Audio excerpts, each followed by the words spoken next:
Check Complete, a referee podcast, is an educational resource for referees by referees, designed to connect and develop soccer officials of all ages and skill levels to better serve the game both on and off the field.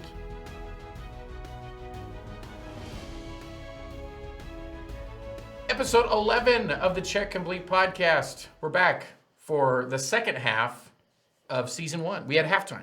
Yes, we have a halftime blooper show. Halftime blooper reel. So now we're on the back end of season 1. Hopefully you did get some nice orange slices. And those were good days. You know, if you played youth soccer. Oh, yeah. And then the little popsicle drinks afterwards. Yep, Capri Suns. Yeah. Maybe if you were. Yes. Yeah. And then the parent tunnel, of course. I still do that. Yeah. We do. The games we referee, we have the parents do a tunnel for us. Yeah, I don't know if it's out of love or hate. That's right. But there's a tunnel. Gestures towards my neck as I go through. I don't know what that's for.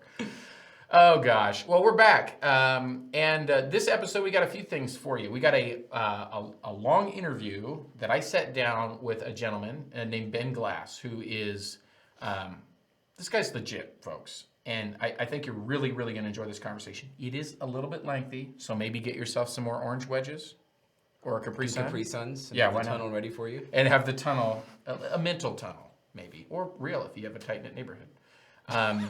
But you can, you'll watch that. Ben authored a book, You, the Teenage Soccer Referee. He's got a website, teenagesoccerreferee.com.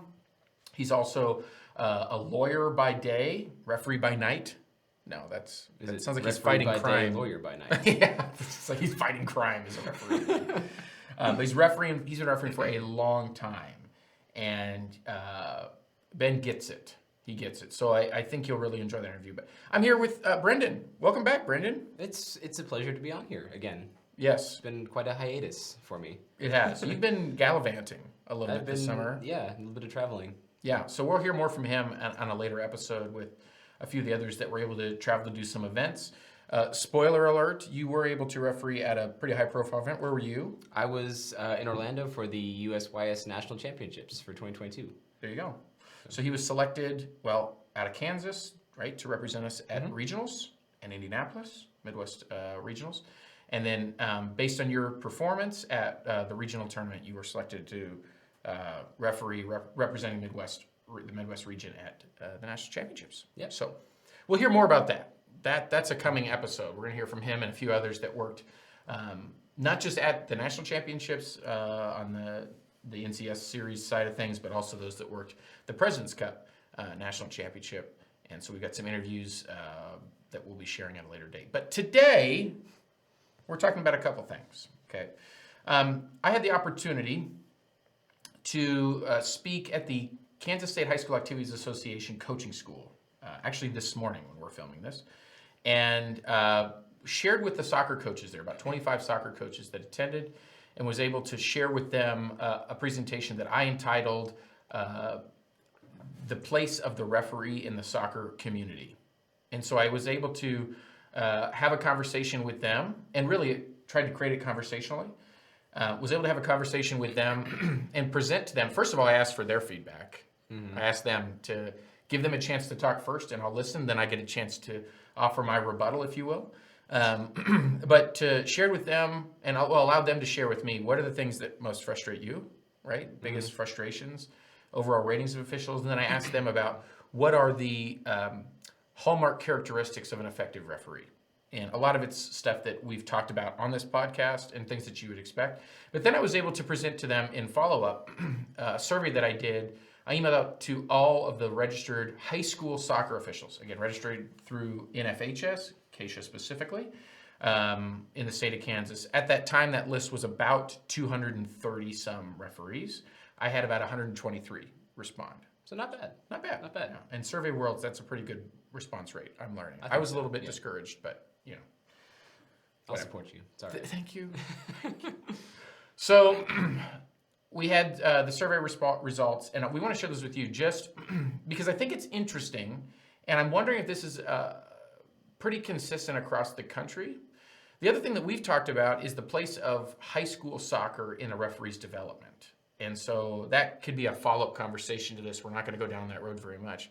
But that's something that I think we've talked about in Kansas quite a bit. Yeah, definitely. Which one comes first, USSF or high school, and where to move based on that. It's definitely been a lot of topic of conversation for sure. Right. So trying to find the place for that in our community. And especially since there's no really place for upward mobility in high school soccer, right? There's no higher level badges, things like that. And some feel like they're never going to get a chance to work a state tournament because it's the good old boys network or whatever you want to say.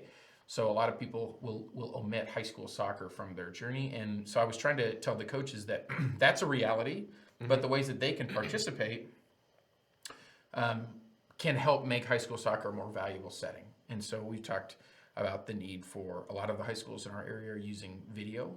I mean, more and more now with things like VO and Trace and these other cameras, those opportunities are abound more and more at all levels, but especially on the high school side, that video piece is huge. So video education opportunities, more time and space around games for conversations, for education, things like that. So I'm curious, I would love to hear back from those in other parts of the country to know what the high school soccer scene adds to a referee's development. And that's another conversation for another day. But I do want to present some of the statistics and the data that we pulled in from this. I would be willing to bet that this is pretty consistent across the country. I'm not sure. I don't know. I'm not sure because I'm so experienced with how Kansas works. Right. That I'd be very curious to hear, how other parts of the country, how this compares. Right. Yeah. I'm a chemist by day, so I like my data. Data's cool for me. Right. Yeah. Do you feel some chemistry in this interview? Like, did we get along okay? I did until you said that. Okay. Yeah, sorry. So, so we talk about, like, one of the questions that I asked them, just some basic information. So age breakdown. And you can see, we'll share the slides so we can put them up there so you can see this as well with your eyes. The age breakdown, we have 7 referees that were 18 and under that participated, 19 that range from 19 to 25, and then because it's on your screen, I guess I won't go through all these categories. But the big bulk, as you'll see of this, our referees are in that range of 31 to 60. That's where we have 60% of our officials are in that range. 27% of officials surveyed are 30 or younger. That's a decent little number. Yeah. And as it compares to other high school sports in Kansas, that number is much higher than other sports in Kansas. Soccer, because of the physical demands of soccer, tends to bring out younger officials. One of the things I mentioned, I said, the reason why you're seeing especially 29 referees are 41 to 50, and then 30 are 51 to 60, that age gap is young enough that they still have life in their knees, right? But old enough to where they don't have the demands of little kids, right? A lot of the kids are older, right. So, and they have jobs that allow them to get out of work earlier to do start times. Yeah, it's a fun hobby that they do after work. Right, yeah. Right. And and then the largest concentration, like I said, is 41 to 60, and that 48% of the officials surveyed fell into that age gap. Okay, so we asked about high school level experience. Okay, their experience at high school, and then the following slide that Brendan's going to mention a little bit more about is we asked then overall experience, which is interesting to contrast these two things. High school level experience, 47% of the officials surveyed, as you'll see here, have 5 or less years of officiating experience at the high school level. At the high school level, right. Okay. However, as you see in our next slide, when we get to USSF certification, we have 78% of officials surveyed have 6 or more years officiating in total, high school and USSF included. And also 67%, so 2/3 of our high school referees are also USSF certified. And so I'm not sure what we can read into this, but it seems as if there's maybe a pathway from USSF to high school and vice versa. So it's interesting to see the amount that are cross-certified. And I think it probably differs per state, but I think some of the criticism in Kansas has been that, to get certified to work high school in Kansas, open book test. They send you the rule book. They send you, okay, that's fine. I mean, that's the same thing on the USSF side. Your recertification test is open book. That's fine. Right. You attend a rules meeting, and off you go. Yeah. There's no mechanics work. There's no additional training. And so I think that was one of the pushbacks that I heard today from the coaches was a lack of training and a lack of consistency amongst officials. The consistency piece from game to game. I told them, I said, well, if you're really wanting something that's super consistent from game to game, maybe you need to go into like coaching swimming or golf or something, because this sport has a lot of gray area, and there's going to be differences in the way that you call the game on a Tuesday and then I come and do their game on a Thursday. Hopefully, there's not a big gap of consistency, but there will be a difference in the way that game is officiated. And any of you that refereed for any length of time know that understand that concept. But I think this is fascinating, just to show that I think they saw that first slide that said 47% are 5 years or less. But wait, don't panic. 78% of the officials surveyed have experience of 6 or more years. So is it fair to assume that a lot of high school organizations will expect referees to be certified through USSF or another organization? It's a good question. I think in other sports we don't have the same nationwide certification process. I do basketball. There isn't a USSF for basketball. Right. Or like football. So you get trained by the local organizations. So I think there's an expectation that they probably do come from the youth side where they cut their teeth and then move into the high school side of things. So interesting. And then the games worked per week. That'll be another slide we show here. And so I gave them opportunity to break it down 1 to 3, 4 to 6, 7 to 10, 10 to 14, or 15 plus. So the bulk of people are working 6 games a week or less. And is this high school only games? So I didn't differentiate that. So this could be, I think for a lot of officials that work high school, they have that switch to realize, wait, I don't have to bust my butt on a weekend. I can go to work 2 or 3 nights a week because the pay's a little bit better. And I'm not working these, like that category of 15 plus, where we had 2 people that were saying they worked 15 plus games a week. That's what I did before I certified for high school. Right. Yeah. Right. So when you move into high school and into college, it is, less games, because I think the games might be more demanding, and you're starting to realize, especially as the age groups get older, right? A 50-year-old person can probably do a lot of games, but do they want to? No. An 18-year-old kid is like, I'm just here to just make as much money as I can, right? So that's kind of a shift in things.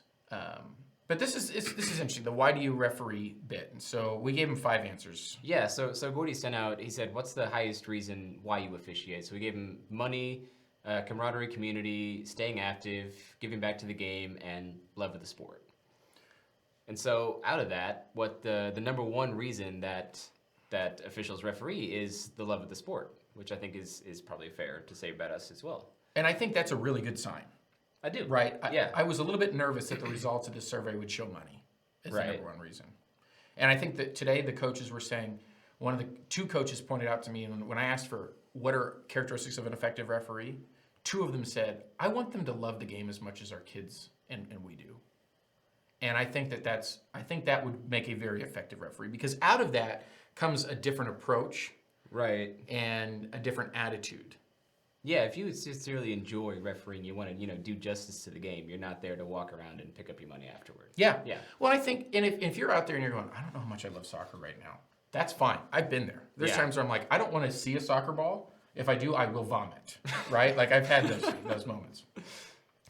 So I think those are the times when it is okay to give yourself permission to recalibrate. Yeah. Step back. Don't work so much. Or find games that you really, really enjoy doing and work those. And don't work the other stuff that's, even if it's for your development and stuff like that, there's some, right? You're going to be okay if you don't take every, adult amateur game that's going to pay you $75 to travel 4 hours one way. Right. Yeah, there are so many games out there that we do sometimes need to take that little mental break of away from the soccer field, do something else for a bit. Yeah, exactly. So then we switched to this, like that was kind of a current state. Now we've got this future. So we talked about, I asked them, why would you quit? Or why do people in your area have they quit? What do you think are the contributing factors? So I gave them, 7 categories that they could rank. And I did the same thing. Highest, second highest, third highest. And it was spectator behavior, coach behavior, poor assignments, bad partners, poor pay, game times and locations, and unsafe working conditions. And I don't think this is a surprise to any of us. The largest contributing factor was spectator behavior. Okay. The second was coach behavior. And the third started to really spread us out between all of them. But poor pay was one that showed up. Coach behavior showed up high again. And it was somewhat even across the board in all of those categories about why people would quit. And then our last thing, this referee lifespan. Yeah. I thought that was interesting. Yeah. So we asked officials how much longer they think they're going to continue refereeing high school soccer in Kansas. And 65% of our officials that were surveyed said that they'll be done refereeing within the next 6 years. Yeah. Now, I'm not quite sure why that is. Do you think that's an age thing, or do you think a lot of referees will use high school soccer as a stepping stone to other things? Good question. I think the age thing is a huge contributing factor. When you see the ages of people are getting to that point where it's like, listen, this demands a lot out of my body, and if I'm getting abuse, right, you pair that with the demands on your body plus the abuse from spectators. What am I getting out of this? Right. Especially if they're old and they're older, they have more established jobs. It's not a financial piece. Yeah. Right. So like I cannot referee, and the only thing that's going to take away from me is actually give me a free evening. Yeah. I can actually spend time with my family. Yeah. Or go do something that I really enjoy. And so I think that's where the love of the sport has to come in more and more. Yeah. But I think your point too of the really good ones, right? Those they're going to be not doing high school soccer, or there's that younger group potentially that's moving on their way up, and when they're ready to move on to the next level, the stuff that gets cut, youth games that aren't MLS next, Right. Like and the local league stuff. Yeah. Right, and the local leagues, anything that's not like MLS Next, maybe the higher tiered type stuff, the local stuff's going to get dropped, and the high school stuff's going to get dropped, right? Because there's nothing that like, if you're trying to get into pro, they're not like, hey, how many years have you been reffing high school soccer in Kansas? Right. Nobody cares. Yeah, if you're moving up, you're going to do the games that are going to help you to move up. So I think that's a contributing factor. But I shared this with them just to give kind of and several of the coaches had asked me, could we get this data to share at our parent meetings? And so I think if you're watching this in your own neck of the woods, maybe this is something you could nudge leaders in your state or in your area to do something like this so that you are armed with some data to be able to address some of the spectator behavior, coach behavior issues, the environmental things that are driving referees away. And if you're able to come at it from instead of just going, hey, referees are leaving because of poor treatment and abuse. That's a fact, right? But if you're able to go, hey, 65% of these officials are leaving in the next 6 years. So if we don't replenish that, and then being able to point to why they're leaving, right? Right. Realizing, okay, these are the factors. And if we don't fix this, we have to either replenish them with brand new referees, which are not going to be ready to work varsity games Right. right out of the chute. Right. Or we have to create an environment that keeps them feeling like they're a valuable member and that they want to come back and they're having fun. Yeah, to me, that's where this data leads us. So in your neck of the woods, maybe this is a project that, and if there's any way I can help, I could share this survey that we did before. Officially Human, I worked with, several episodes ago, we had Brenda Hilton on with Officially Human. They have published a survey like this in 2020 in Kansas, and it did this in other areas. So you can maybe reach out to them and say, hey, we're trying to work on this project in our area. If you need their contact information, let me know. Brenda is wonderful to work with and is willing to help provide. She reached out to me, like I reached out to her about this, and used some of these questions that they had used. And she's more than happy to help provide that so that you're armed with something a little bit more concrete when you're working with hopefully bridging the gaps between the coaches and the referees, Right. and creating an environment that makes referees feel like they're a valuable part of this. So, Yeah. anyway, hopefully that was interesting for you. We're going to transition now into my interview with Ben. So I'm super excited to sit down and chat with him. Hopefully you enjoy this conversation. Recorded on Zoom with Ben Glass. The Check Complete podcast is brought to you in part by JF Consulting Tax Preparation and Bookkeeping. Taxes suck, we can help. Visit jfcokc.com. I'm excited to sit down electronically with Ben Glass. Ben, just give us a brief introduction of who you are, and then we'll talk about, I've got your book here, and this is largely why I reached out, but And we'll talk about this, but we'll also talk about your journey and your passion for refereeing. So give us a brief introduction. Yeah, thanks, Gordie. So I'm Ben Glass. I am 64 years old. I'm a dad to 9. I'm a lawyer, an entrepreneur. Here I'm in Northern Virginia, Fairfax, Virginia, just outside of Washington, D.C., really where I grew up. And I had a really cool youth, Gordie, when I was, so Annandale was a hotbed of youth soccer in the 70s. When I was 12, I joined a team and it had some good players on it. And when we were 18, we were the U19 national champs, right?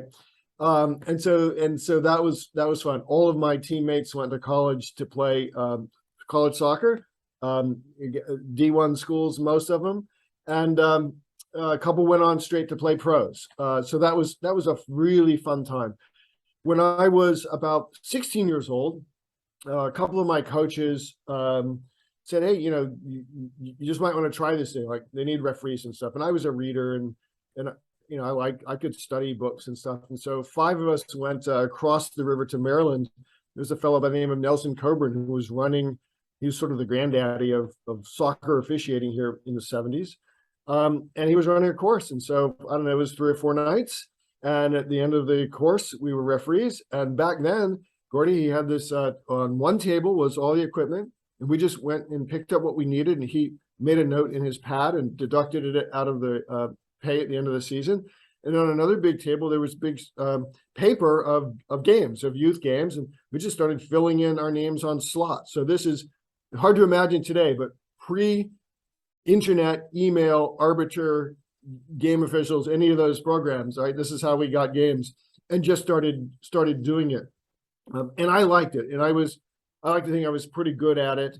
And, my friends, a couple of them stayed a couple of years as is typical. And I just got into it. So when I went to William & Mary, when I played at William & Mary on scholarship, and when I wasn't playing, I was refereeing all over Tidewater, Virginia, refereeing high school games, youth games, whatever. And when I was in my young 20s, Gordie, I was doing a lot of the top senior amateur leagues in the DC area. So think ethnic leagues, Washington, DC. My dad would drive me to the game. He would park strategically just in case something happened, right?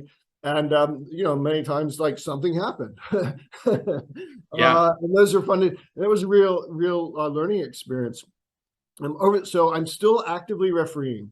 Mm-hmm. About 80% of my referee time today is at the high school boys and girls level. Those are week nights, week afternoons, and that kind of fits my schedule the best. Mm-hmm. I do youth games in the 14 to say 19 groups. I took a couple. I retired a couple of times because it was hard raising families, starting companies, staying fit, all that stuff. And we didn't have. When we talk about this a bit, we didn't have the tremendous amount of support that the referee community, I think, gives to young referees today. So my bottom line on that is I can still run with 18-year-olds. I love it. I love the high school game atmosphere, national anthem, stadium, lights, crowds, rivalries. Mm-hmm. I like that. And in our high school association here in Northern Virginia, pretty much everybody is very into, all the officials, men and women, are into refereeing as a science and an art. And then I get to referee with the youngins, like the guys and gals, young men and women who are kind of moving up the ladder, who may referee college. Some just cut off the regional and national youth tournament finals, and that was kind of cool. So, refereeing's been very good to me, and I still get a kick out of doing it. I love that. I love hearing the stories and the journey. I think that's fantastic. And one thing I do want to highlight in there was there's so much that you said that was good. I think the retiring and coming back, I know there's a lot of officials that life takes its own course, right? Yeah. Everybody's got a different journey in life, not just refereeing. And so you found your way back to it. You also found your way back to it in a form that worked best for you and your schedule and your passion. And I think there's some officials that feel like in their journey, they're like, hey, I'm moving up the ladder. People are, I have to do this. I feel compelled to do this. Like, listen, you've got school, you've got things you got to do, you got family, all that kind of stuff. I'm sure that was probably a challenge to like, hey, I have to step back because it's something you were passionate in. But what was that like getting, taking the necessary steps to step back and getting back into it? Well, it was, yeah. So it was hard because the first time I stepped back, I was in law school, right, and starting a family, and at times, you know, shamefully now looking back at it, because I was young married, I'd be out for doing 3 adult games on a Sunday. That's 8 hours away from the house. I would never consider doing that today. Um, and so, but then what would happen is, you know, as my kids got older and I would be coaching their teams, you'd kind of get the urge to get back in. And you know, the one thing I would do differently today is I would have always stay registered, because at one point, like, I lost all my games and stuff, and that matters when you're going up the ladder. I don't have any ladder to go on today. So today's picture, Gordie, is like, I will look, if I have a Saturday and I've got time, like, I will look on the various schedules that the assigners post, and I'll find the game that's interesting to me that I can go have a challenge, a workout, really. And in the high school, I don't have as much control over that. You know, we get assigned to games, but in the youth games, I can go and pick. I never do more than, like, my thing is I'll do 1 game for free, 2 games you pay me, and I'm never doing 3 games again, because that's not fun for me anymore. The next step in the progression will be, you know, as I look at these U12 and U11 games that are on a 60% size field, like, that's awesome. An artificial surface field, soft field, smaller. Like, I'll be refereeing when I'm 90. Hopefully that really is my goal, like, to still be able to be out there and do it. So you're right. There's absolutely a place for everybody along the journey. Yes, if you're a youngin and you're on the ladder and you want to, like, be a professional referee, you know, I'm sure you got to get a mentor, you got to get a coach. It's more competitive. There's a lot more pressure, but there's so much space between that trajectory and doing it to have fun, stay fit. Particularly, you're a player, you're 18, maybe you're not going to play in college, you want to stay in the game, try coaching, you try refereeing. It's a way to get to stay in the, I think, the best seat of the house, right? Best seat in the stadium, and just be involved. So it's, you know, we know, look, it's not for everybody. But I like to talk to the young kids and say, look, you can make money, you can pick your own schedule. Part of the reason I wrote the book was to give young referees an entrepreneurial vision of what they could do with refereeing, you know, make money, show up, all that stuff. So anyway, that's a long answer to your very simple question, but I think your point is right. There are times in your life where it just doesn't fit, right? And you have to be physically fit to do this stuff. And so I stepped back. Today I would have stayed registered, done whatever the minimum was to stay registered. You know, because I maybe would have had a few more opportunities, but sure. Yeah. I know that hits with people that are, and I know several people that come to mind just in my local area that are wrestling with that. I'm getting ready to go to law. I got somebody getting ready to go to law school, getting ready to start med school, getting ready to start PT, getting ready to, I've got kids now. I'm getting married, you know, all that kind of stuff. And so I think there are a lot of question marks. So to hear your story, and again, we talked about that before we started recording, about just the importance of, we are a community, and hearing each other's stories to know, hey, there's hope for me to stay with this. I don't need to, maybe I do need to step away completely, but I can keep my reserve. You know, that's all really good points. Yeah, I mean, you know, and at 64, so I do CrossFit and I do soccer refereeing. So, and what it does is it gives you a reason. Like this morning, 6 o'clock, it's middle of July. I'm on a field. I'm training for the fall by myself. It's boring. It's hard. It gets harder every year.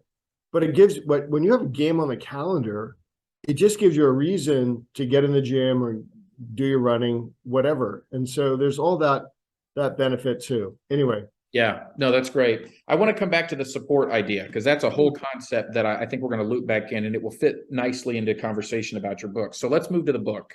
I've read it. I love it. Talk to me about just big picture, your motivation for writing it, where it came from, however you want to go with that.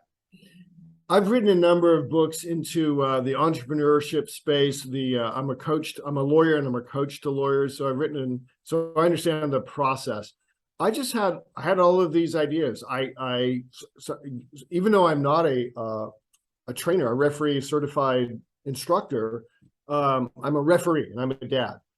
I get invited to come to speak because I'm a decent motivational speaker. And so I had these transcripts from talks, and I have a lot of ideas. I think that there's a lot of material out there about how to referee, how to study the laws, how to position yourself, all of that stuff that we teach in class. And I wanted to teach like how to be a referee. Like how do you take what you just learned in class and now go apply it to the world? All right, in terms of, especially if you're young, like again, make all the money you want, but you got to be a professional. You have to prepare. You have to uphold the promises that you've made the assigner to show up on time, do your game reports, all of that stuff. And so, and then, so I had that, sort of entrepreneurship side. And then I think I have a lot of ideas just about managing. Like the hardest thing when I was young 20s, refereeing American male in ethnic leagues in Washington, D.C., like no respect walking on the field. I had nothing, right? And so that's the hardest thing to do. And when you're a young referee, when you're a teenage referee, walking on that field that first time, you don't have anything, right? And it can be really challenging when an adult coach or spectator says something to you and not just challenges, but today, is mean to you. Like that can be shattering to a young referee's confidence. And so I have a lot of ideas in the book about how do we prepare for that? What's sort of the mindset of it? Remember, these are a few crazy people out there. And then some languaging, I think, to be able to use back so that you can get through the game, not shattered emotionally, and feel good and confident about yourself, right? So the first thing I teach young referees is you probably have never blown a whistle before. Like, go out on a field when no one's around and practice blowing a whistle and drawing attention to yourself, because that's a weird feeling. You're now in charge, but we don't play blow the whistle. We play baseball and soccer and all that stuff. So little things like that I thought would be helpful to get young referees, teenage referees through their first game and through their first season. Yeah, I think one of the lines that you said in here that resonate with me is this is the first time that someone who's not your parents, right, has yelled at you. Yeah. Someone who's not your parent, your coach, or your teacher is yelling at you and telling you don't know what you're doing. Like what happens next? And it's sad, but it's true. And so the book is also written for the mom and dad, the adults of the referee. Like, what should you do when your kiddo was going out for his or her first game? And should you say something if some knucklehead on the side? And then the book is written for the sane adults in the game to say, look, when you see stuff going on, you have to call it out. Right. We don't want confrontation and fights, but when I sit at a game and some knucklehead adult is going at it to the referee and I don't do anything, I'm part of the problem. See, I think I'm just being silent and I'm being neutral. I'm part of the problem. Right. To in some way stand up to that person or alert the league or the administrators or what and say, no, we are not going to tolerate that here anymore. It just has no part in the youth game. So the book has those three audiences, really. Yeah, absolutely. And you walk through that as you talk about this. I love that chapter 3 is a note to the parents of teenage referees. And I think that's even something that I don't know, it would be beneficial probably to articulate what you said in the first few chapters about the benefits, because we're talking about, one of the things you highlighted here that's super important is we're putting people who developmentally are at a crucial place in their development, right? In a place where a lot of them, it's almost sink or swim, right? Like this could really, really help you as you develop confidence and self-esteem and that kind of thing. Or it could be something where it's just not an effective environment. And so as you highlight that in the book, but let's get to, maybe we could start talking about that support thing right now. What kind of support needs to be in place for referees to succeed when they're at a critical place in their development facing these challenges? Yeah, so I mean, I think, at the highest level, leagues and clubs have to develop a no tolerance policy, right? Yeah, and I don't think this example is not in the book, but I've given this at other talks. Like, when I was in high school, it was not unusual to have a high school coach smoking on the sideline. It just wasn't unusual, right? It happened. Today, you cannot imagine that happening, right? It's not even in your thought process. Right. I imagine a day where the thought that you would call out a teenage referee in a youth game and abuse that referee just doesn't exist. So I think it starts with leagues and clubs saying, we don't tolerate it, and it's real. Like, you just don't do it today. We all make mistakes, right? Players, coaches, referees, all that. So that's one level. Like, so the referee knows that the league has his or her back, right, and full support. Because you hear these horror stories of I heard one that just recently, referee and F-bombs in a game and a tournament, and the next game the kiddo and the coach are still playing. It's like, okay, no, that's not zero tolerance. That's, we don't care about our referees. Right. So there's that. The thing that I didn't have, but every referee today has, is what we're doing here. Like, you have the internet.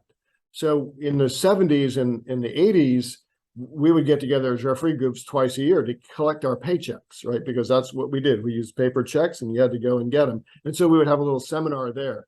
And there wasn't any in between. There wasn't any opportunity to look at video, to go into for example, some of these Facebook private groups and ask questions and get advice and get encouragement. We didn't have referee mentor programs, and we have a fairly robust mentor program in Northern Virginia. The problem with that is, like, most of the mentors are referees themselves, and most of us, if I have 2 hours to spend on a weekend, I'd rather go do a game. I'd rather go and somehow participate in the game. So maybe I'll run a line for a 14-year-old. That's cool. That's fun for me to do, or be the center referee with some young assistant referees. So you have that, and you just have a lot more, I think, adult assigners and referee instructors who are into the motivating and the encouraging of the young teenage referee. Again, the world was just a lot smaller when I was here, and I was, my cohort of 5, me and my 4 friends who went to the first course, like, we were the first teenage referees in this area, in the Washington, D.C. area. But there was almost no support. And that made it, when things were hard, it just meant there was no place to turn. Like, you didn't even know if a league took care of a player who you had sent off. Like, you never heard anything. Right. Today, knowing that the adults in the game support sportsmanship and are anti-bad sideline behavior, I think that's a big deal. And we, as the adults, need to have that as the standard.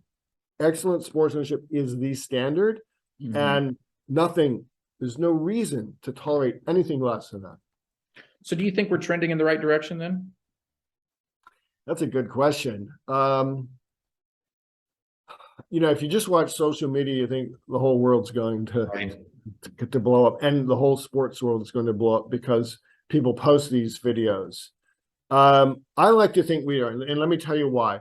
When I go to do high school games, the high school athlete is fabulous. They work hard. They're 99% respectful. They play hard. Sure, they do high school silly teenage brain things, but they're not by and large mean, and they're not by and large like calculatingly evil. Right. The high school coaches, same thing. By and large, you can pick your 1 or 2, but these are good people. The high school administrators, the principals and the director of student activities are out of the games. These are great people. They're spending their nights with teenagers, and sometimes in the rain and the wind. And the parent, it's the parents, they're up in the stands. I hardly hear that at all. So my current experience is, it's usually pretty good. Yeah. And even, I don't know, you go and do a youth game, I'm good. I don't know what it is really, and I'm not quite as familiar for that. You put a crew of 3 16-year-olds on a competitive youth travel game, I haven't observed enough of those recently. My kids are a little older now. I think when my son was last playing, it was still pretty toxic. I mean, I'm the dad that's telling the other adults to shut up, right? Or I'm taking my kid home. We're never coming back to this club. Right? Fortunately, we had a coach that was a zero tolerance coach. So I hope that we're trending better. I think it's hard to believe that with all the stuff you see on social media, though. I think that is a challenge. I understand the groups that are more the promoting of highlighting the negative behavior. I understand that, and I see some. I kind of prefer the let's tell the stories and humanize the sports officials and watch what comes from that, of the beauty of what we're involved in. I think that's probably, at least for me, makes me feel like it's a better pursuit. Yeah. But go ahead.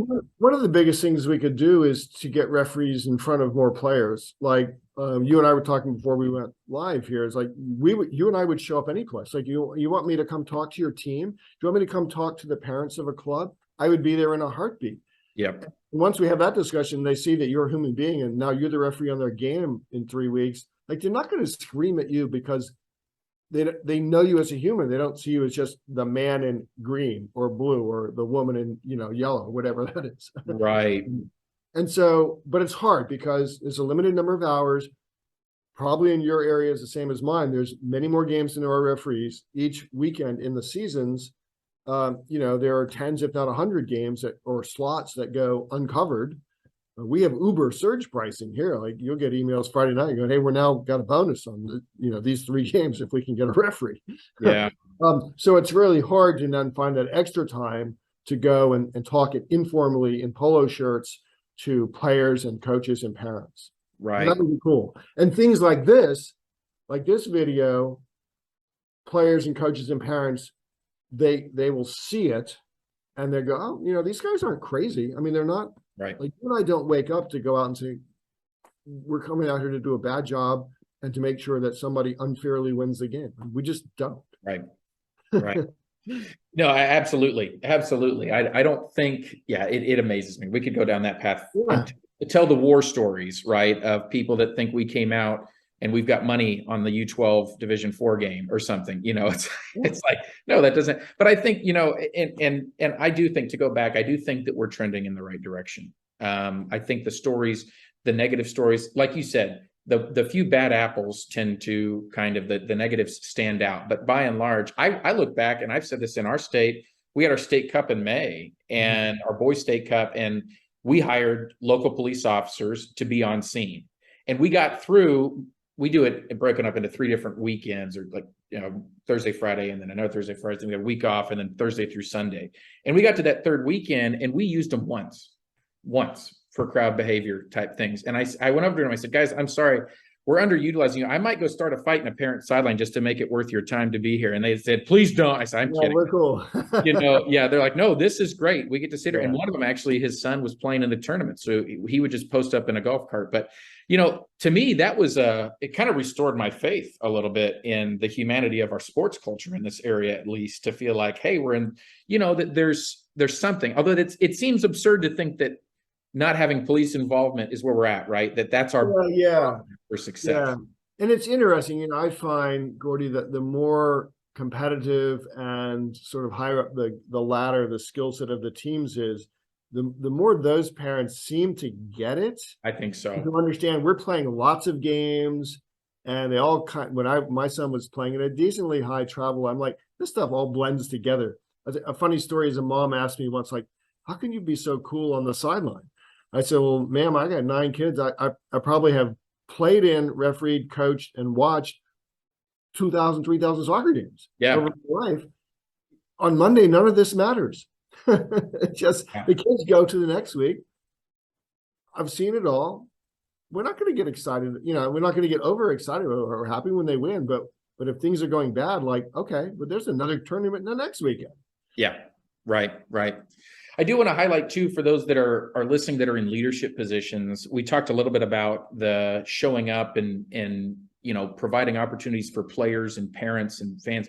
One thing that we've done in our area is advertise, if you have an inter-squad scrimmage to start your season, this is high school, have dip into your booster club budget or see if the AD would be able to fund a referee crew to come out and work. And, we've started to do that, and we'll send either an evaluator or a senior level official and have a conversation. So this was funny. A couple of years ago, I know I'm interviewing you, but this prompted this, and I think it might be something that if someone's listening that's in a leadership role could help. We went out to a school, and three of us, we were more senior level officials, talked to them. I mentioned to them, I said, hey, I don't mind if you call me by my first name during a game. I'm one of those referees that, for me, I like learning the players' names at whatever level I'm working, and I'll learn equal numbers, so I'm not getting accused of, you know them, you don't know us, whatever. And so I had this team, after we had a conversation, we came out and we said, hey, I started the conversation, said, what pisses you off about referees? Here's your chance to say whatever you need to say. And so all the kids were saying things. I said, but keep in mind, we get to tell you what pisses us off about you after you're done. Right. And so we had this exchange. Well, 3 weeks later, I had him in a game, and it was against a more rivalry type thing. And I'll tell you, the atmosphere on that field was so much healthier because they could come up and talk to me. They could have those conversations. The coaches knew that. They talked to their parents. Hey, we know this guy, and so I think, don't you think there is that, like, we need to pursue those kinds of things to create a less of an us and them in our world, I think. Exactly. And, an idea I pitched recently to our high school association here, because in the fall, the private schools play, and in the spring, the public schools play. And I'm like, we should be recruiting public school players to come and join our association and referee with us in the fall, and then do the opposite in the spring, right? Because you don't yell at somebody who you actually know and you've had conversation. You yell at that faceless referee, umpire, whatever it is, who you don't, all you see is the uniform. It's just like yelling at the guy who cut you off in the traffic. Like if you realize it's the parish priest later, like you're like, oh, if I'd known it was you, I wouldn't have yelled at you. Right. So I do think that, again, it's a time thing. And I would, like, if someone invited me, hey, we're having a scrimmage at the local high school, I would be like there in a heartbeat. I'd like, pay my assistant referees or whatever. I would come, because I would use it as a fitness opportunity and as a bonding opportunity. Figuring out ways to engender. I know that there's some guys who are working on getting sports officiating into like the middle school and the high school PE curriculum. Mm-hmm. I told my association, because we supply referees to middle school games, I'm like, why are we driving 40 minutes to do a middle school game? That game should be worked by the high schooler who's in that district. You want me to come watch the high schooler? I'd be happy to come watch high school. And I'm in a position where I would do it for free, right? I realize not everybody has that capacity to do that. But that's who should be doing a middle school game, is a youngin who now can help us, because our high school association, the average age is probably closer to me than it is to you, right? Mm-hmm. So we need to continually feed this interesting hobby avocation profession of sports officiating, and soccer refereeing in particular for us. We need to feed this as a cool thing to do, which is another reason I wrote the book. Like, let's make soccer refereeing cool. Mm-hmm. We do that by paying well, making the environment safe, and showing the kiddo, the teenager, like, here's the path. Like, if you want to get into this and you want to be the referee at regionals or pro or, any of these other, the other thing we have now in the United States is a lot of professional leagues, mm-hmm. right? We had the North American Soccer League, and then the senior amateur leagues that I was working. There wasn't a whole lot in between. Right. Today, you've got lots of opportunity for mentoring, coaching, and whatever level you are. Like, there's a level of game that's a little bit higher than where you are today, but you can go do and get challenged and learn from the game. The game always teaches. That's another thing. I'm 64. I've done lots and lots of games. Every single game it presents a teaching opportunity somehow, somewhere in that game. We're always in the rule book and the laws of the game. We're watching video of each other and learning from, I should have been faster. I should have turned my. Right. And you highlight some of this. One of the things I loved in was chapter 4, which is, I think sometimes those of us that have been in it for a while, we forget what our first game experience was like. And we just say, go out and do it. And hopefully we're creating that support, right? But just some of the really, like, I love that it's worth buying the book just for chapter 4 for those that are getting as a teenage referee. And by the way, and we're going to put this, we'll put all the information in the descriptions and link it through our social media accounts and everything. But a teenage soccer referee is the name of the book. We'll put all that in there. You can and actually link to teenagesoccerreferee.com, because you can get the book on Amazon. Yeah. But if you get it from me, we minted special toss coins that celebrate the teenage referee, and you can't get that on Amazon. No, you can't. I'm going to have to reorder a new one for one of those coins. That's awesome. I'll send you one. You give me your text me your address later. Okay. teenagesoccerreferee.com, and and I've given away lots and lots of copies of this book locally, and the coins. There's a bunch of us older referees who are really into what we're talking about here, which is, let's make this cool, and let's support the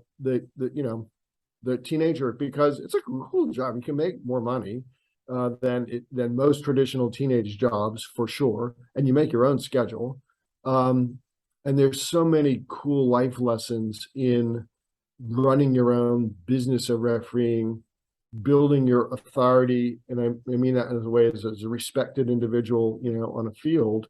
And then, as you know, there's opportunities, because there's guys like you who are scouting for what referees are we going to invite to regionals and to nationals and to high school championships and stuff like that.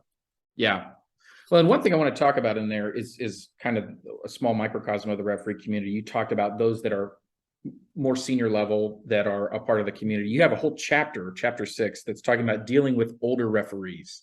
And so I'm going to ask are we trending in the right way as far as how older referees are seeing their involvement in the referee community? And you highlighted some of those issues, so I'm curious what you think about that. Yeah, so I think that's probably a challenge. Yeah. So a lot of older referees are there, because they like refereeing and they need the extra money, and they're not quite to the part where, and I can have a significant influence on this teenager in a very positive way. You kind of have to be into what we're talking about here. So I have a reminder in the book, both to that older referee, but also to the teenager. Like, if you're on a game and the referee is not going through a full pregame, like even when I work, I know you do too. Like, when you work with referees that you've already worked with a lot, you're still going through a pregame. And I say, you don't want your pilot in your airplane to turn to the co-pilot and go, don't screw it up. Like, just do the usual stuff. Like, that's not what we want when we're flying. So the young referee should insist, and there's advice for some parents, like, make sure that if your kiddo is in a game with an adult referee, that referee is taking the time to go down the checklist. Yeah. What's your experience level? What's your comfort level? How many games have you done? Great. Here's what I need you to do. Here's how you can help me. Here's how I can help you. Here's how we can help each other, having those conversations. So I give the young referee some trigger language, or, to start a conversation, like, hey, what do you want me to do? Right?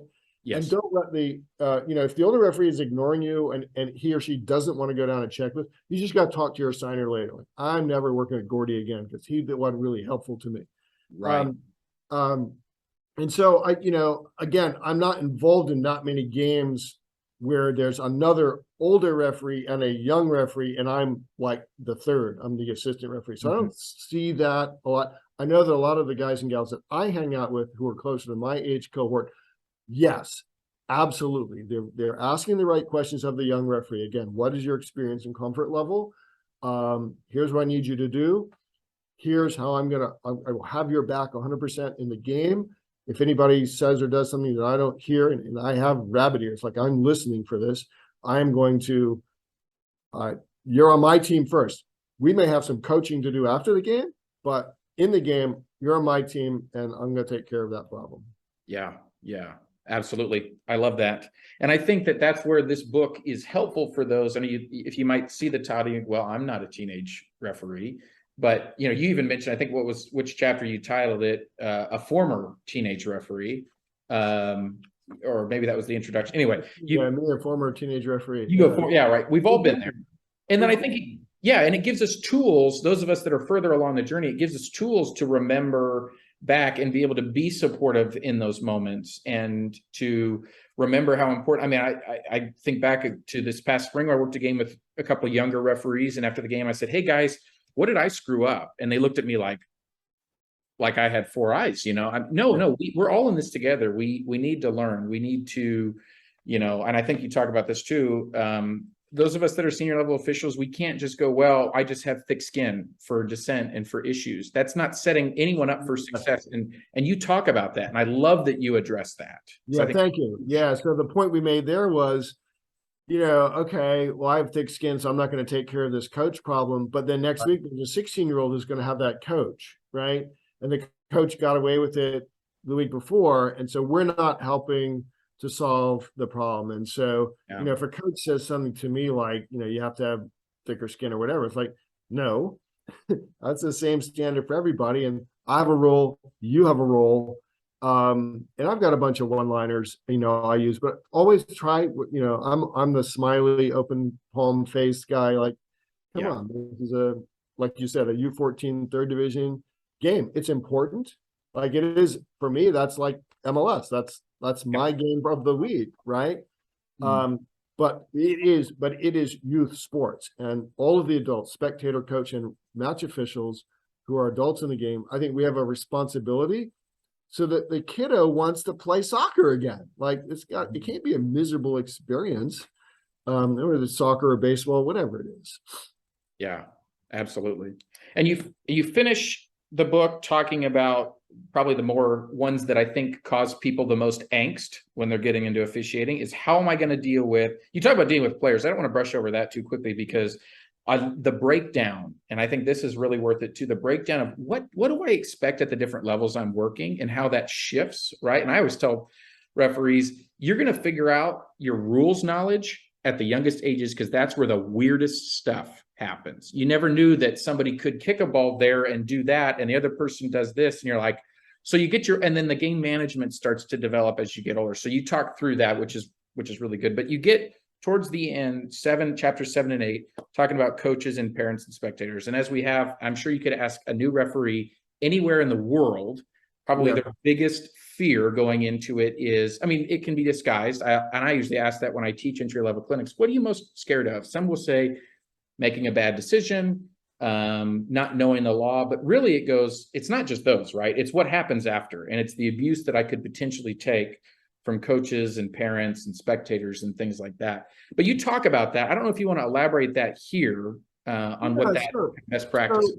So, you know, and I actually gave a talk to the high school referees about this topic, which is about dealing with the on-fire brain, whether it's a teenage on-fire brain or the coach on-fire brain. And there's a lot of great, you know, if you understand a little bit of human psychology and what's going on when somebody is upset, like you can get through it. And the thing I taught the high school referees was we do a pretty good job of talking about foul recognition. Yeah. We watch a lot of videos. Is it a handball or not? Is it tripping? Right. We don't do a lot about dissent and unsportsmanlike conduct recognition. Why? Because it always leads to confrontation. So if you are on the sideline, Gordie, and you are chattering at me in a way that's not in a sportsmanlike manner, I can ignore it, or I can choose to have now a conversation with you, which will be uncomfortable, usually, to one or both of us. But I think the key is, for the young referee in particular, is again, we've set the standard like, no, there's nothing in the laws of the game that say that this is okay for the coach to be going on and on, right? I mean, there's one thing you shout out and emotional, but you keep at it. So that's just not allowed. So it's addressing it early. It's letting the coach know that you recognized unsporting behavior or dissent, right? Just like you recognize handball. And now we lay down the line. So, and you know, U.S. Soccer teaches, you know, ask, tell, and dismiss. Dismiss, right? Well, that's a pretty good standard, right? Because the first conversation is, I heard you, And the on fire brain wants to know that it was heard. So I heard you. So now there's a little connection there. I may have even listened, because like half the time I did make a mistake, right? Right. Not perfect, right? But we just don't do it. My language, we just don't do it. We just don't do that around here anymore. Like what? Like yell at referees. And so, teaching the young referee some good words to use and maybe some gestures, and keeping that young referee's brain to not be on fire. So Gordie, I heard you, I get it, but we just can't, you just can't yell at me. Okay, great. And Gordie says, okay, I got it. I said, now, but if I have to come over here again, it'll be to caution you. All right, so there's my standard right there. Right. And Gordie, if you run at me again, we'll stop. I'll come over there and go, yeah, I told you before. And so I'm a good 3-strike guy.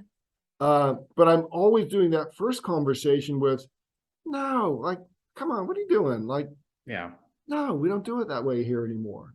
And usually you win. You win by, not by force, not by threat, not by I'm the guy with the yellow card and the red card, but by getting that other person on the team of, this is youth sports, we are the adults in the game, and our job is to make it safe and fun for these kids, right? Right. No, it's not perfect, and we all make mistakes in those conversations. We sometimes say things and do things that we, look back and regret later. We let somebody get under our skin. But I think the biggest problem is we let it go too long, and it becomes a cancer in that game. Yeah. So identifying it early, dissent recognition early, and dealing with it prevents it from being a cancer. Because what happens is, coach goes, or one adult on the sideline, one parent starts to go, and you don't recognize. We can talk about spectators here in a sec, and you don't recognize it and stop it. The other ones who wouldn't have said anything, they just start to mimic, and it's usually stupid. Yes. I mean, they don't even know what they're talking about. Stupid. Now it bounces back and flows onto the field, and I've seen players, teenage players, get sent off who I knew were good players, good kids, but they get riled up by, the referee is not stopping these adults. The match administrators are not stopping these adults. It must be okay to yell at this referee. He must really be bad. Yeah. So now I yell at him and I get sent off, right? Spectators, I write a section in the book and I say, look, not everyone's going to agree with this, right? Because the standard protocol is you get the coach to go and deal with the spectator. Well, the problem is the coach is 75 yards away on the other side of the field. So that's a hard thing for me. My deal with spectators, and it's easier because I'm older now, is like, no, you're not going to do that today. No, you can't, well, here's the thing I can do. I can not restart this game. Right. Or you leave. I'm not going to throw you out. Billy next to you is going to throw you out because Billy came to watch his son play. Right. Restarting. So there's ways to do it, and some of it, of course, part of the book is meant to provoke conversation. Let's have a conversation about this. Yes. And I think what we're talking about, and I've mentioned this in some of my circles too, but I think what you're talking about, we talk about things within the lines that raise match temperature, right? That's language that we are somewhat comfortable with, recognizing challenges that raise match temperature. But I think what we don't always realize is the external factors of match temperature being raised, and that is what you're describing. Spectators and coaches, that if we don't deal with it, that does spill out onto the field. And so I think that's really, really important. And that's where it goes back to, it can't be I just tune them out. No, not helpful. That's not helpful at all. I have a story, but I won't share it. And then you're right, because it just grows like a cancer does. Yes. And if you're at a field site and you start to hear over in this field, like, oh, that time you can hear the temperature rising.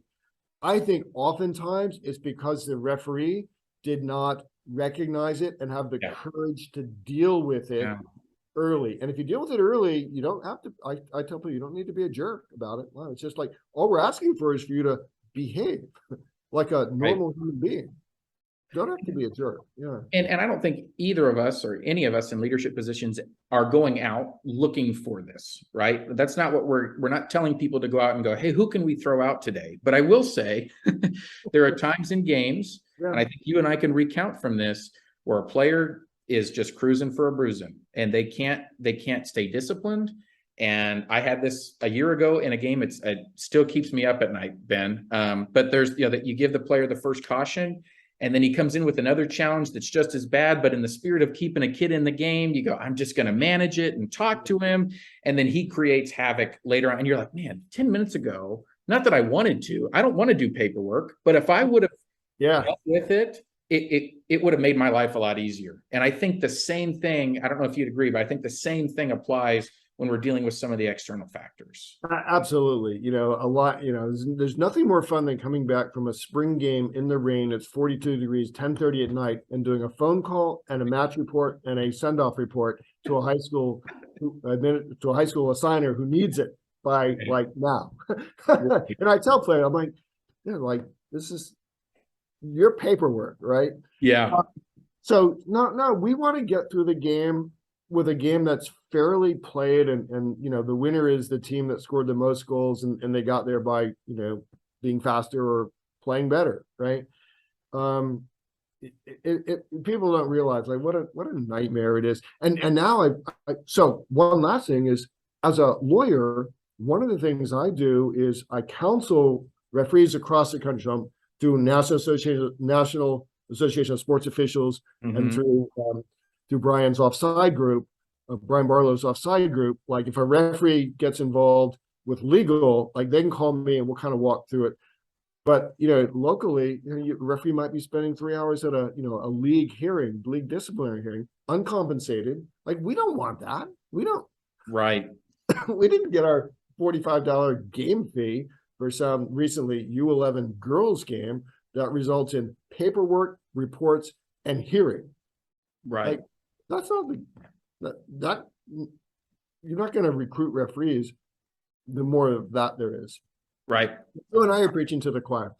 But I know we could talk for so much longer. Time is ticking on us here, but I think the one other thing I want to highlight, just because I do think it's really, really important, is when you're talking about giving young referees some tools, some words to say, some things to do, because I think what we've done unintentionally is because we haven't done that, they pick up the things from senior level referees, and it becomes like the goal of what we're doing should be listening and diffusing as we do these kinds of things. Instead, some of us or they'll see referees on TV that are, that yell back or do something back, or even like in some of the games that I do, I've done high school for 15 years. Some of these coaches, I've refereed their games for 15 years. Yeah. And I'll yell back at a coach because we have an established relationship. And 99% of the times it's joking between he and I, or she and I, but the young referee doesn't. So they pick up on these things and they think,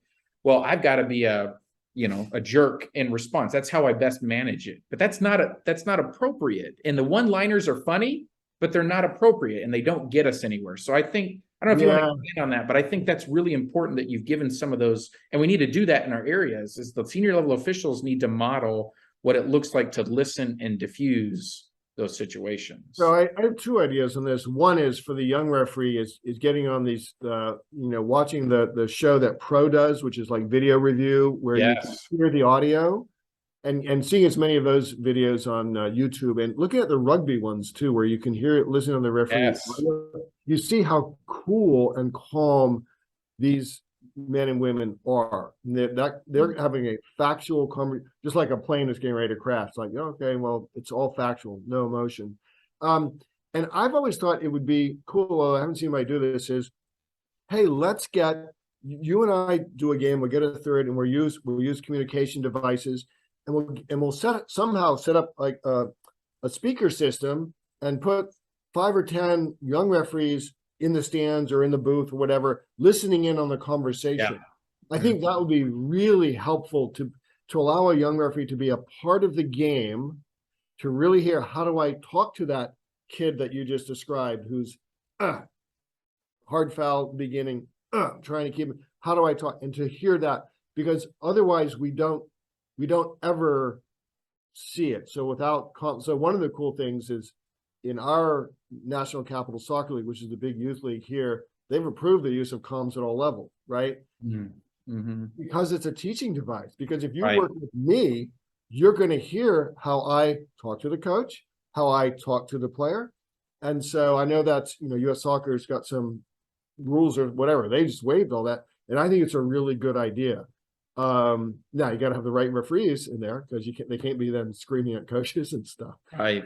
But if you know you're being listened in on, like you up your own language and behavior anyway. Yeah. Yeah. Agreed. Well, Ben, this has been phenomenal. I wish we could keep doing this for a long time, but we do need to wrap this up. I do, like I told you, I do give you the final word. I always jokingly say this: if this is your chance, you got to, whatever you're about to say, you couldn't sleep at night if you don't say this on the Check Complete podcast. So what is that in your final words? So I think it's actually two things. So to the young teenager who's thinking about, do I want to be a referee or do I want to stay in it? Absolutely. Like, find mentors like you, people like me, and a lot of other people that we know who will help coach you through this. And just to the adults in the game, whether you're a spectator or coach, parent, whatever, like, these are just games. Like, model the behavior as though you're on that video that's on YouTube, that you are mic'd up on the audio, and don't be that person who gets on a YouTube video going crazy at a sporting event, because those videos live forever. Yeah. There's a bunch of us who are like, we have no hesitation about posting them when we get them, and I get them sent to me, and Brian Barlow gets them, and it's ugly. You need to be the sane person in the room. Yeah, that's right. Ben, thank you. I'll put it, and we'll link. It's teenagereferee.com. Is that correct? Teenagereferee.com. Yeah, if you order the book directly from me, I'll send you a coin. We've got some stickers, some cool stuff. Perfect. That's right. And then Ben also mentioned NASO and the offside page. So we'll link that stuff as well to make referees aware of some of that. The NASO resources are really, really good. Referee Magazine and all the stuff that kind of comes through that can be fantastic. And then, I haven't reached out to Brian yet, but he's not too far from me in Tulsa. And so I definitely want to get him connected to what we're doing as well. He's doing a lot of really, really good work in different areas. So Ben, thank you so much for your time. I really appreciate you. No, it's really fun. Anybody else, wants to talk about this? I like talking about it a lot. I think that we can save actually the youth game, and just make it great for everybody. So I appreciate all the work you do, because you put a lot of time into not only doing your own games, but mentoring and coaching the young referees. And that's important. You're moving the world, my friend. Well, I appreciate it, sir. Well, stay safe, and we'll keep in touch. We appreciate it. Thanks, Gordie. Yeah. The Check Complete podcast is brought to you in part by JF Consulting Tax Preparation and Bookkeeping. Taxes suck? We can help. Visit jfcokc.com. This has been episode 11 of the Check Complete podcast. Thank you so much for watching, listening, engaging with this project. We really, really appreciate your support. It's been a lot of fun. Thank you to, thanks, Brendan. Thanks for being here again. Absolutely, man. I am free all week. Yes, he is. Forever. And ever. Thank you to Mr. Ben Glass for his time in that interview. Ben, it was wonderful connecting with you. Thank you for all that you're doing in your neck of the woods. And we know that it really takes a village to do all of this, right? To help people grow as referees, and to continue to advocate for the place of the referee at the metaphorical soccer table, right? And making sure that there's a valuable place for them. So thank you, Ben, for that. Again, just to plug his book, You, a Teenage Soccer Referee, you can go to teenagesoccerreferee.com to purchase the book. And if you purchase it from there, he will autograph it, and he will send you a flipping coin that's got You, a Teenage Soccer Referee on it, and on the back it's got the website and a whistle. Definitely, if you're going to get the book, go through there. I didn't even know this existed, this website. I bought it long before I interviewed Ben and read it, and I got it off the Evil Empire, Amazon. I don't know if it's the Evil Empire. I'm a Prime customer, and I spend way too much money on there. I have a credit card that gets me point. I'm divulging too much personal information. Stop you right there. Let's just move on to this. Right. So definitely go through the website if you need the book. Okay. If we really want to hear from you, continue to reach out to us. Suggestions for new content, new segments that you'd like to hear us dive into. people that you think we should interview. We'd love to hear that, especially if you can connect us with them. We would love to make that happen that way. Because I'm just that guy that slides into people's DMs and asks if we can interview them. Just now? Or Not opposed to that, not now, but earlier. And so that's kind of where we're at to get interviews. And so we're excited to continue to connect with more and more officials at various levels. But reach out to us, again, on Twitter and Instagram, at check_complete, Check Complete Podcast on Facebook. Email us at info@checkcompletepodcast.com. And we'd love to connect with you. So, but once again, if you guys have any negative feedback for us, please write that on the back of a box of 6 3.2-ounce Ref Edge Pro spray cans and send that in, and we will get right back to you on that. Definitely. Thanks for watching episode 11. Stay connected with us. We'll be back with 12 very soon. Take care.